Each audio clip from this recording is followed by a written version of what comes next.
And while I was there, one of the llamas had a baby and they named the llama after me.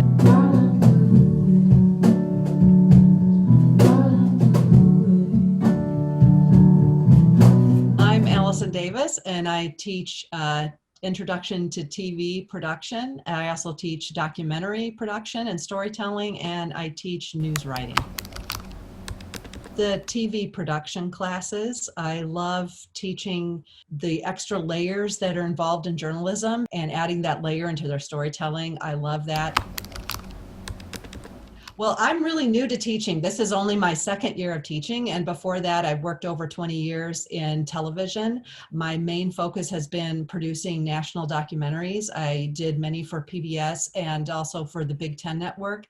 And that was really my love. I love creating long format documentaries. And I was really lucky to have a chance to make, many of them over the years, over 20 of them over the years, and had a really great experience working collaboratively on those. When I first started in television, I worked at the local PBS station, and I was just kind of getting my hands on doing everything. I just graduated from college and I wanted to just get as much experience as I can. So I was a production assistant and I would do whatever I could in the studio. I had a chance to go out and be an assistant on some field productions, working with audio and doing some shooting.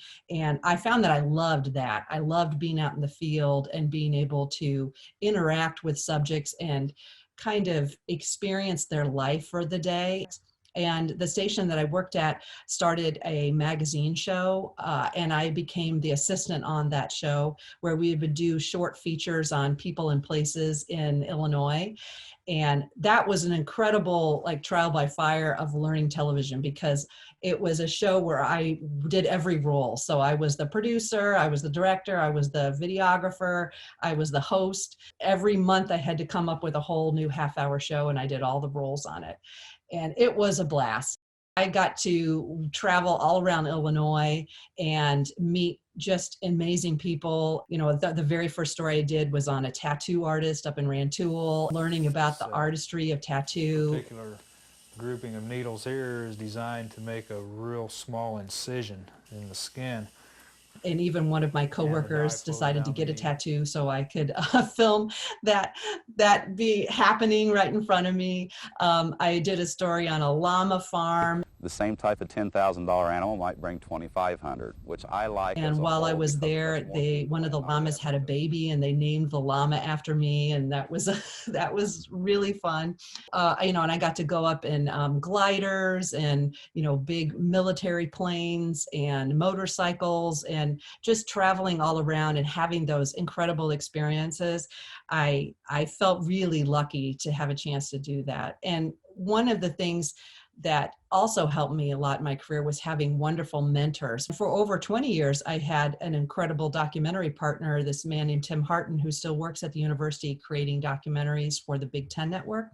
He's an incredible videographer and lighter, and my focus is really kind of more on writing and editing, so we made a really great pair. And I think this experience of having a mentor kind of drew me to teaching, because I love the idea of being a mentor, and I want to be able to offer, what I've learned over the last 20 years to them. Ever since I was little, I loved to write stories. I was always really into writing. I would come up with long stories, write little books and enter them in young authors contests and things like that. So I always was really drawn to writing. And then when I came to Illinois, I got interested in kind of the broadcast side. I worked at WPGU, the radio station, and I loved the idea of creating broadcast content and telling stories on the air. My junior year, I studied abroad, and I worked in London at a film production company. They made a lot of music videos. And that's really, I think, kind of flipped the switch for me on getting involved in wanting to do more of a visual side of storytelling, learning how to shoot and how to edit. So when I came back, I started looking for internships and ways that I could learn how to do videography. And I took a photography class, I remember, with Brian Johnson, that really kind of helped me start thinking about composition and taking photos photographs. And then really just starting to work at WILL, they trusted me, they gave me the camera, and I'd go out and I worked with this man, Jeff Cunningham. They just give me a lot of feedback really on in the career. I kind of just learned by doing it, going out and trying to get the shots, covering the story as it's unfolding in front of me, and then coming back and editing that story together. If you go out and shoot and edit and you do it a lot, you learn this is how I need to shoot it in order to have something when I come back and edit that I can put together. After doing the magazine show at WILL, I just really wanted to do something more. I wanted to do a longer story. And so I just pitched to them, can I do this long, an hour-long documentary on Jean Driscoll, the wheelchair athlete? And, surprisingly, they said yes. Yeah. So, I was lucky. I had good mentors. People took a chance on me, and I decided just to take a risk and go out there and just kind of figure it out as I was going along. I guess hands-on learning. Students should have a chance to experience it and do it. And unless you're doing that, you're not really learning. I don't want to be just lecturing. I want them to actually do more projects, whether it's writing and rewriting, whether it's shooting and editing, being on camera. I want them to have the experience while they're here, and also giving them a lot of feedback, I think, is really important. Taking the time to make, detailed notes, talking to them individually, telling them what, I think worked and didn't work. And that, I think, is helpful to them in formulating their own voice and thinking about what they want to pursue in the future. Because, and also trying all these different things, it helps you learn maybe there's an aspect of journalism that you really like whether it's photography, whether it's being on camera, whether it's editing, whether it's lighting, anything. Like if you can get your hands on as much stuff now, then it'll help you kind of figure out more of where your skills are, where your passion is.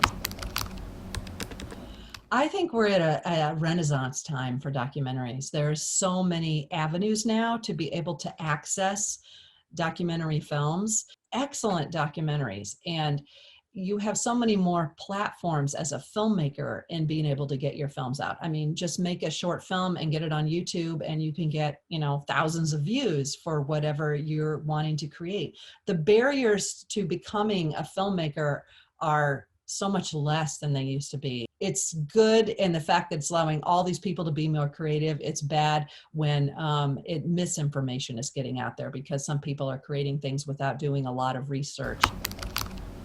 I'm not sure what it would be. Maybe just taking it one day at a time, which is something that has grown out of this pandemic. You can't really plan ahead too much because you don't know what's going to happen. And I think I'm really appreciative even more of just every day, being mindful of this moment, being thankful of where we are and what we have.